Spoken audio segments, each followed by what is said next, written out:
She was already in his seat, and when he stopped in the aisle, boarding pass still in his hand, she turned and looked at him as if she had been expecting him, not with surprise, not with embarrassment, with recognition, the specific, quiet kind, as if she was confirming something she already knew, rather than meeting someone new. He checked the pass. He looked at the overhead sign. He looked at her. 14A. Window. His name. His flight. Her eyes. She was around 30. Dark hair pulled back without care. A paperback novel face down on her lap, spine destroyed, the kind that would never fully close again. There was a thin scar above her left eyebrow, pale, old, shaped almost like a question mark. He noticed it immediately, and then noticed that he'd noticed, and neither of those facts made any sense given that he had known her for approximately 4 seconds. "I'm so sorry," she said, before he could speak. She looked at her own boarding pass with the expression of someone confirming what they already knew was wrong. "I don't know how I thought—" She stopped, shook her head once, moved to the middle seat without being asked. Ethan Calloway sat down. He buckled his belt. He looked out the window at the dark tarmac and the distant lights of the terminal. He tried to remember why he was on this flight at all. The answer was not a good one. 3 weeks earlier, his father had called from a hospital in Lisbon, a city Ethan had not visited in 11 years, a father he had spoken to perhaps twice in that same span, and said with the bluntness of a man who had never once learned to soften anything, "I'm not going to make it past the month. I thought you should know." Ethan had stood in his kitchen in Dublin, holding his phone, looking at half-eaten toast on his counter, and said, "Okay, just that. Okay." He had booked the flight 4 hours later. He had told no one where he was going. He had packed the small bag, the overnight one, as if he intended to be back before anyone noticed he had left, as if he was still deciding whether any of this was real. The plane should have departed at 7:40. It was now past 9, and they were still on the ground, and the flight attendant was explaining with the careful calm of someone who had explained this particular thing many times before, that there was a minor technical issue, and would passengers please remain seated. The woman in 14B set her broken book face down on her knee. "Where are you going?" she asked. Not to the cabin, to him, directly. He turned. She was looking at him with that same unhurried attention from before, the kind that doesn't ask permission, doesn't perform interest, just arrives. It was disconcerting in the particular way that honesty is sometimes disconcerting. "I'm going to Lisbon," he said. Something moved across her face, too fast to name. "My name is Clara," she said. He told hers. She repeated it once quietly, as if she were filing it somewhere she already knew she would need it. "Why are you going?" she asked. It was the kind of question a stranger had no business asking. It was also, somehow, the only one that mattered. Ethan had been sitting with it for 3 weeks, turning it over, finding nothing clean on any side. Not duty, not love, not grief.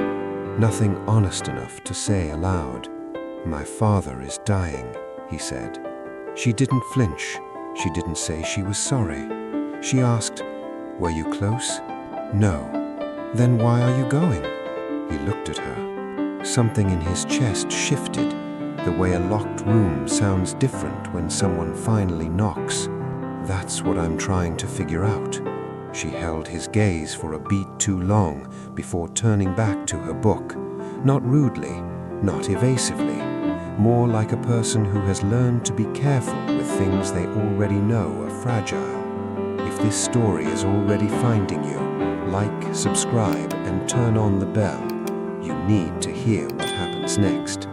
The delay stretched to 2 hours. They did not run out of things to say. Clara was a restoration specialist, old paintings primarily.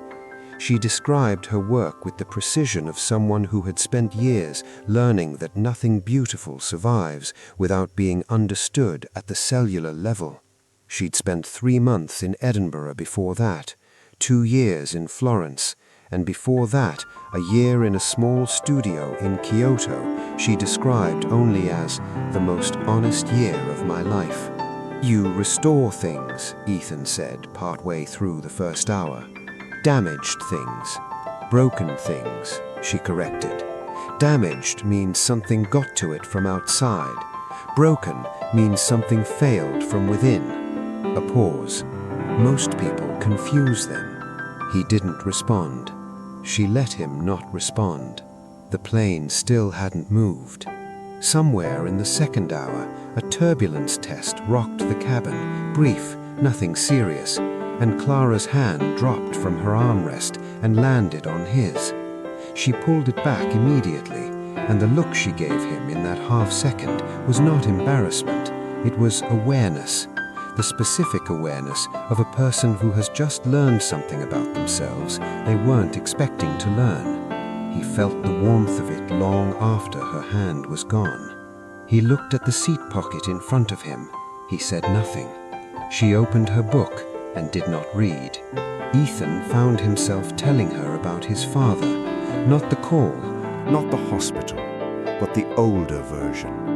The man who had driven him to football practice every Saturday morning in total silence, who had shown up to exactly one school play and left at the interval, who had one morning simply moved to Portugal with a woman Ethan had never met when Ethan was 17 and already too old, he had decided, to let it destroy him. He never apologized, said Ethan. In 11 years.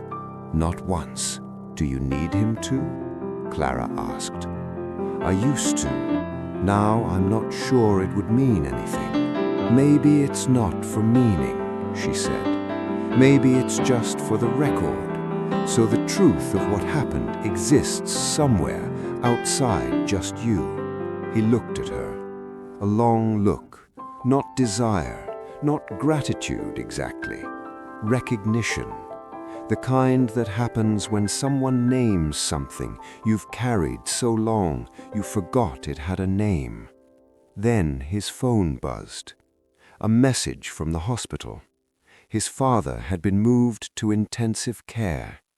The nurse's note was clinical, brief, and between its careful lines, the message was clear. There was less time than there had been this morning. Ethan stared at the screen. The plane had not moved in 2 hours. The technical issue had no estimated resolution. The gate was closed. He might not make it. Clara looked at his face, not the phone, his face, and said nothing. She reached across and turned the overhead reading light off because it had been shining directly in his eyes and he hadn't noticed. It was a small thing, an almost invisible act of attention, and it was the most intimate thing anyone had done for him in years. Tell me something, he said. His voice was quieter now. What? Anything. Keep me here. She looked at him for a moment. Then she said, I wasn't supposed to be on this flight. He waited. My original flight was last Thursday. I missed it.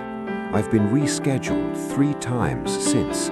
Delays, full flights, once a cancellation with no explanation. Tonight was the only seat available in 4 days. Middle seat, wrong row. She paused, and apparently the wrong seat entirely. Why Lisbon? He asked. My mother died there 8 years ago. She said it cleanly, without performance. I never went back. I kept meaning to and kept not. Last month I dreamed about the river 3 nights in a row. She used to write me letters describing the view from Alfama. She said if you stood in the right spot, you could see the whole river at once, and it looked like something God drew. Clara looked down at the ruined book in her hands. I woke up on the fourth morning and booked a ticket. I don't know why it took me 8 years to understand that I had to go back. 2 people going to Lisbon to reckon with the dead, on the same delayed flight, in the same row. The plane began to move. Don't leave. The part that changes everything is 30 seconds away. At some point, he slept. When he woke, the cabin was dark, and Clara was still reading, or holding the book open at least. The reading light above her seat was on, and it caught the scar above her eyebrow at an angle that made it look more deliberate than a scar had any right to look. He wanted to ask how she got it. He didn't. He was aware with an unusual clarity that this was the kind of conversation that could only happen in the forward direction, that there was no reversing into it. She felt him looking. She didn't turn. "You were talking in your sleep," she said. "What did I say?" She turned the page. "You said, 'I know,' twice, very clearly, like you were answering someone." He had no response to that. Neither, apparently, did she. The silence that followed was the charged kind, the kind with a current running through it, the kind that means both people are thinking about the same thing and neither is willing to be the first to name it. They landed at midnight. The terminal was quiet, the way airports are never quiet during the day, echoing, unguarded, its bones showing. They walked together without discussing it, through customs, through the long arrivals corridor, out into the open hall where the taxi rank signs glowed yellow and the city waited beyond the glass. They stopped. "I'm going to the hospital," Ethan said. "I have a small hotel in Alfama," Clara said. They looked at each other.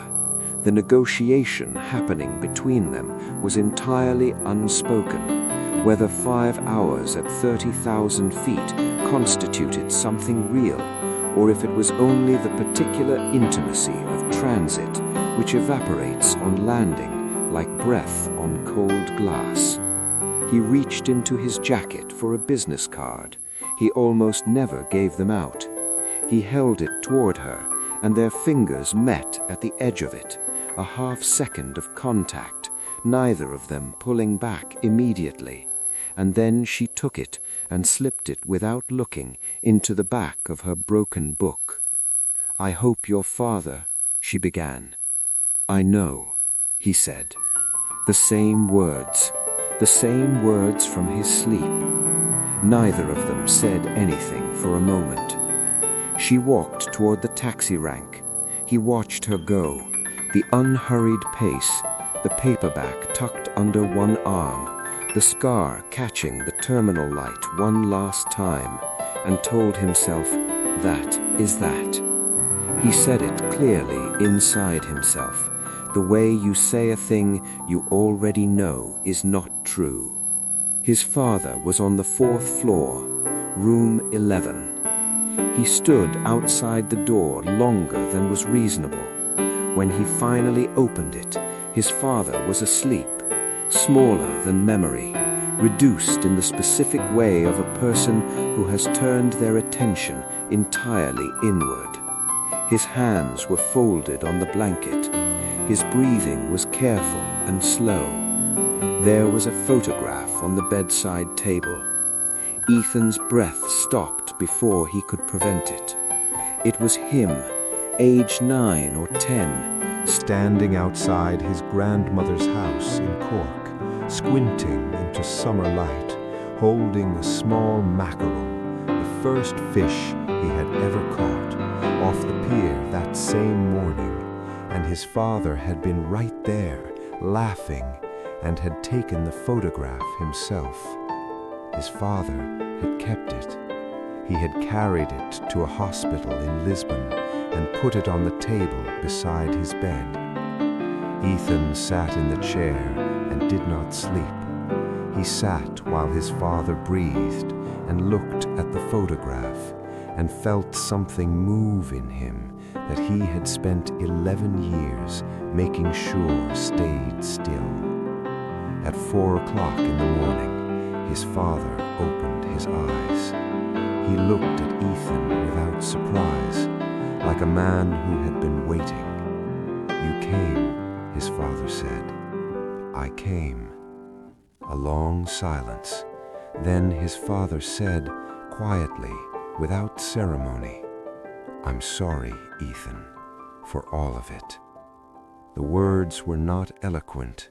They did not explain or excuse anything, and they arrived without the full weight of everything they should have carried.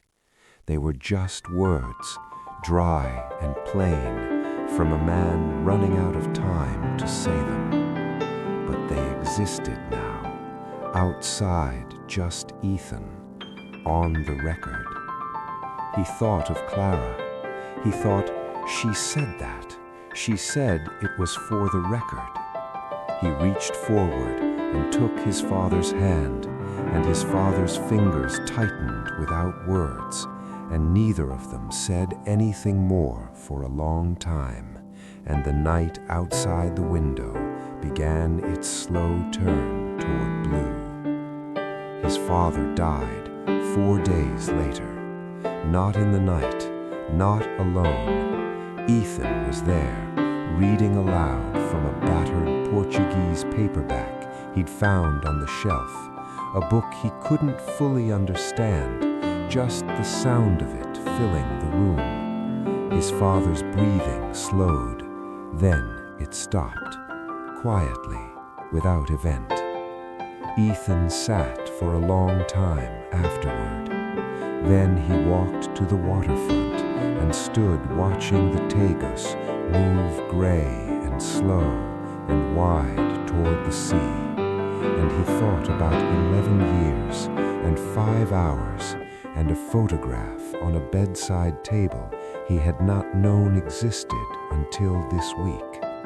He thought of everything that had needed to go wrong in order for any of this to go right. He took out his phone. He didn't have her number.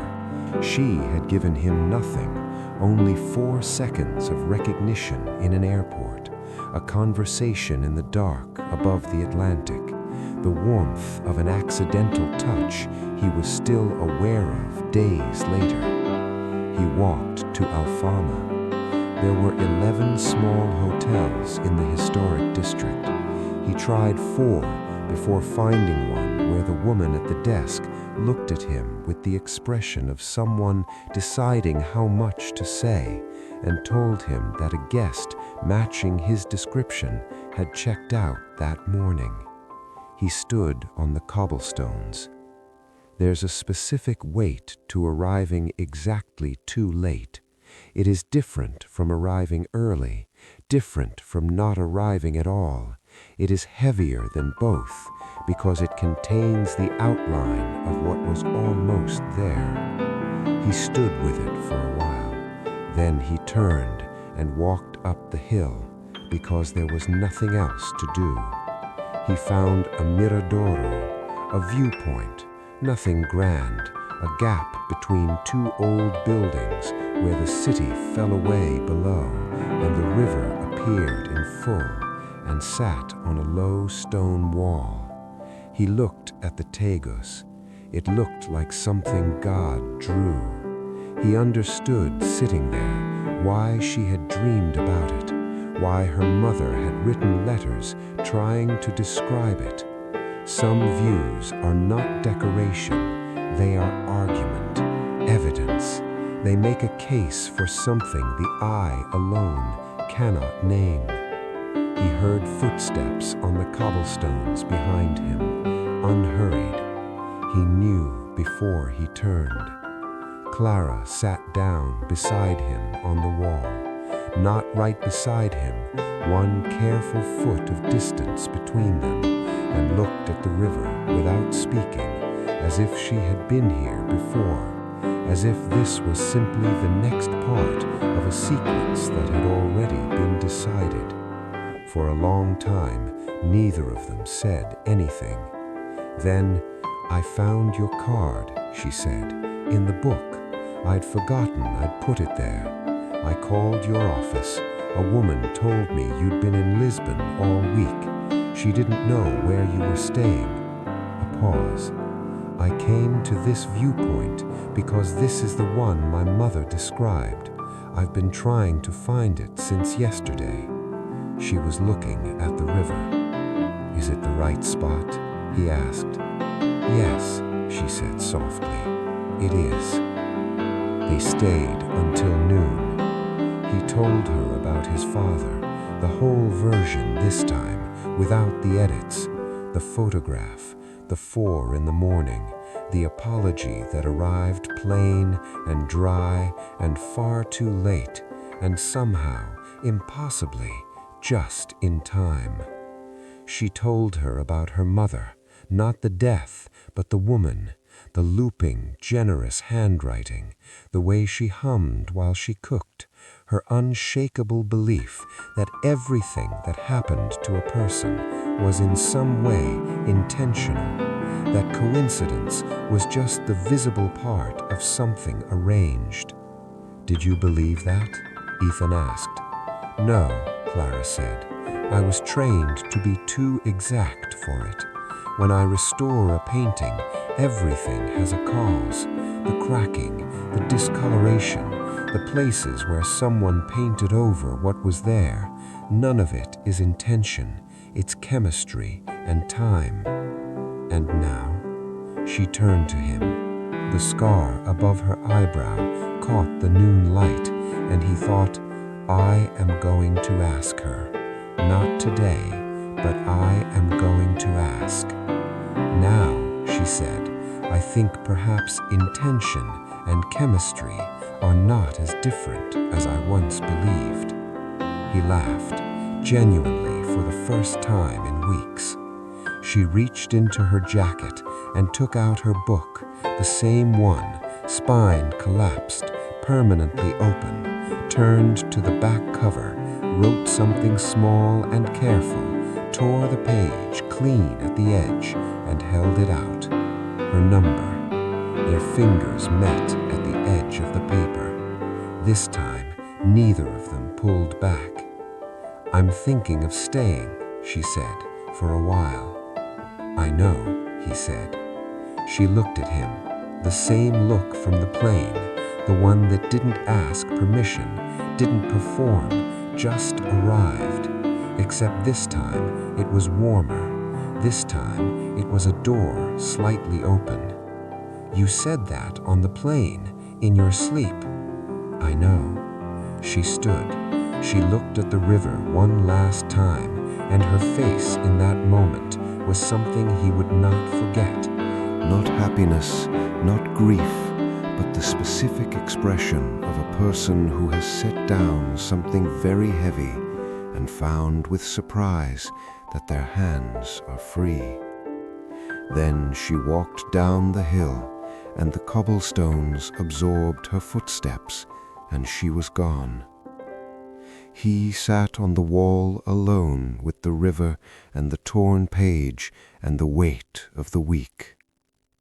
He thought about a seat incorrectly occupied, a delay that should have lasted 40 minutes and lasted 2 hours, a hospital message that arrived at exactly the moment the plane needed to feel unbearably small, a viewpoint described in levers that were never meant for him that led her to the exact stone wall where he happened to be sitting. He was a man trained by 11 years of distance to distrust arrangements, to explain everything as weather and circumstance and the random distribution of events across an indifferent universe. He sat with that for a moment. Then he called her. She answered on the second ring. "I'm going to stay," he said, "for a while."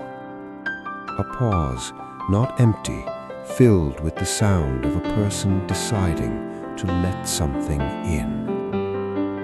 "I know a restaurant in Alfama," she said, "the kind where the tables don't match and the food takes too long and no one cares." "What time?" "8. Don't be early." He wasn't early. He was exactly on time.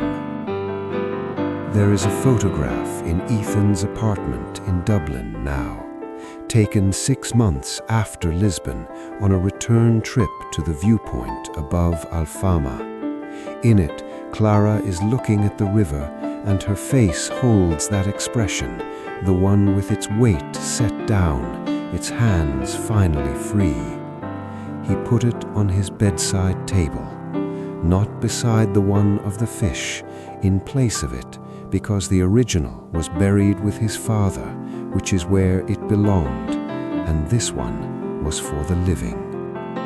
Clara asked him once, much later, what he thought about the seat.